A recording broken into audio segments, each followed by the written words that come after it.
Hi, Jeff Salmons with Houseworks. Hey everybody, I'm Pam with Inspect It Like a Girl. And I'm Jason from Fix It 101. We're going to show you a few tips on how to maintain your home. Hi, we'd like to talk about a float switch. What is a float switch? Have you ever come home and had water dripping out of your ceiling? It's not a good feeling.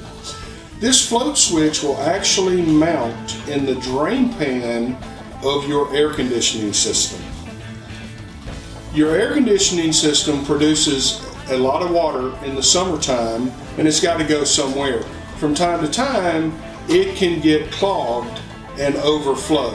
This simple switch, about $15, will activate your unit and cut it off. That way, if the pan does overflow, it cuts the unit off and water will not be dripping out of your ceiling.